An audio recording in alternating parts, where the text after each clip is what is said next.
So now that we've talked about how to build regular expressions, let me talk about how to use them in Python. So I took some of the same text we used in the previous video.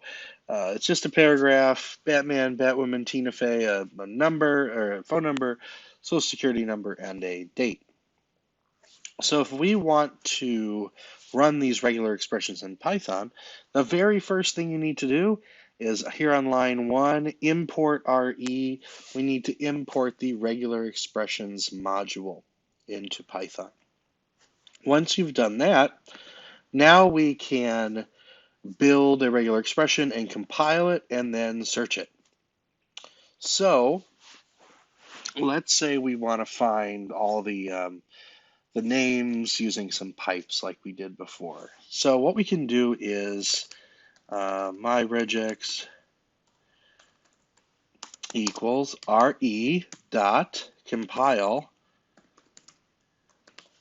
and within this we can write our regular expression. So in Python typically we put the R first, and then within this string here, so R and two quotes. You can use double quotes if you'd like. Within this string, we write a regular expression. So if we want to search for Batman or Batwoman or Tina Fey, we would write our regular expression just like that. And you can copy the regular expression that you wrote in a tool like regexer, and you can just paste it in here. So now we're telling Python compile that regular expression. Now I have to tell Python to search the text. So we can do that. Result equals myregex dot search, and we have to tell it the text we want to search. And I've already gone ahead and created a variable called search text, and we want to tell it to, hey, search my string up here that I created. Okay, so we've written our regular expression. We've told Python the text we want to search, and now we need to grab our results. So there's a few ways to grab your results in Python. The first is groups. So we can print the group. So print result dot group. We're going to save this, and we'll just flip over to our console window and run it. Oh, looks like I had an error.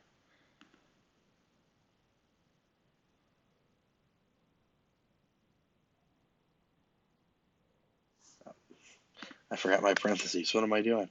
Okay. We'll save that. All right, so now we run back over here and we print our result. Let me clean the screen out. All right, and we see Batman. So there's a problem here, obviously, that it only picked out the first result. So when you call group and you're looking at the overarching results, we'll talk about the different entries within group in a second. It's only going to grab your first result.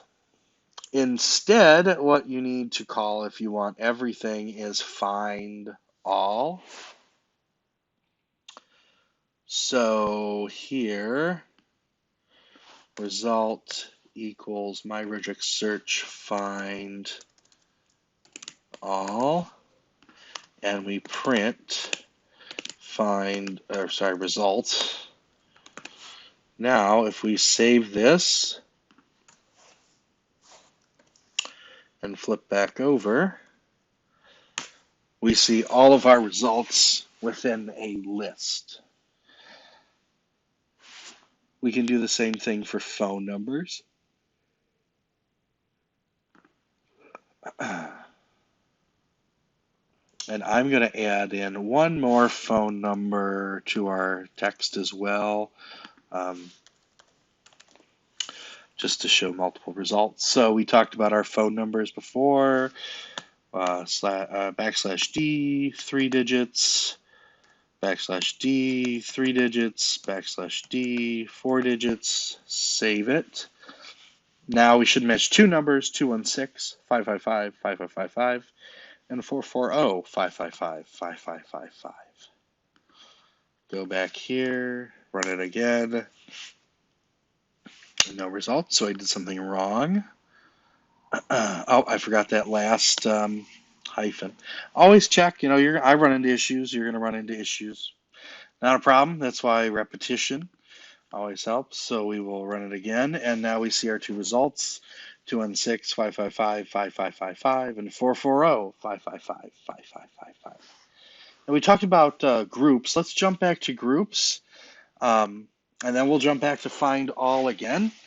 So before we had a result equals search, and it's only going to find the first one, but let's say we were breaking this down into separate groups. So remember we use our parentheses to break things up into groups. All right, so now we have kind of three subgroups here.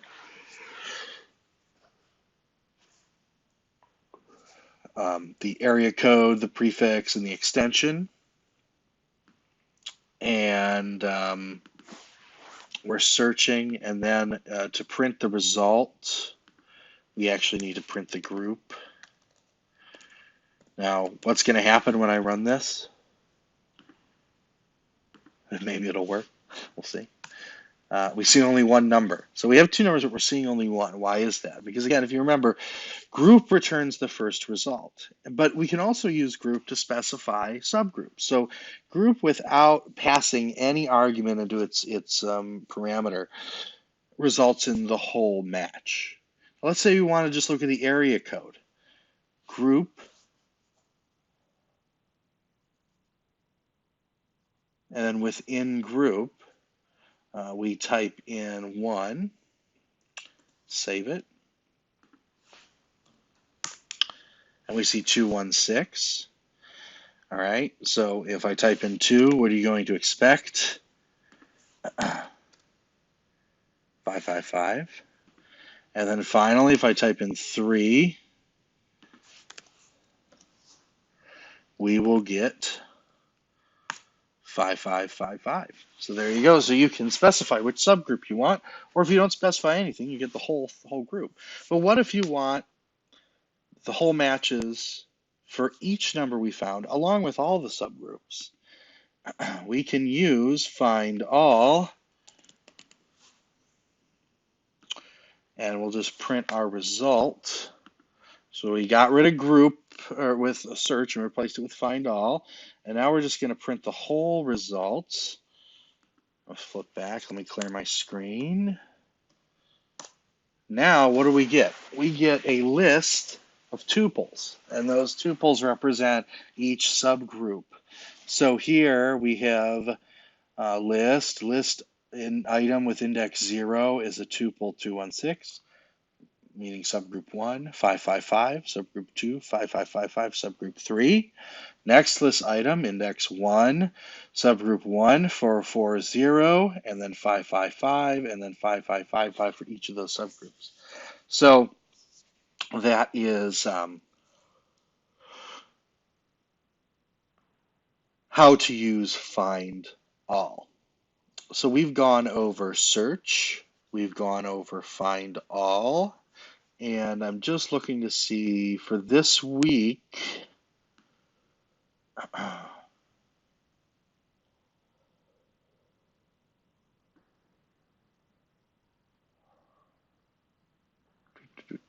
think this is all I want you to go over for this week. There's other methods in Python, match, for instance,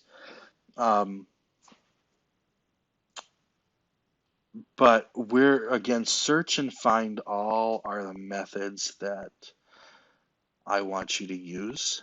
And in your lab, I've already pre-written those for you, so you don't need to worry about it. Make sure you understand groups. And that's about it. The time that's how to run your regular expressions in Python. Well, let's go back. This is it. It's really not complicated. What's complicated is understanding regular expressions, really digging in deep and understand pattern matching. If you can really learn like regular expressions, it's extremely powerful. Saves you lots of time, and it's a very highly valued skill to have, to be able to not only write really strong regular expressions, but understand them, manipulate them. So that's basically it on the Python side. So again, if you have any questions, shoot me an email. The next video will go over your lab. Your lab's going to be focused on actually building the regular expressions. You'll have two Python aspects to that lab, but on the regular expression side, you're just going to be cutting and pasting a regular expression you wrote.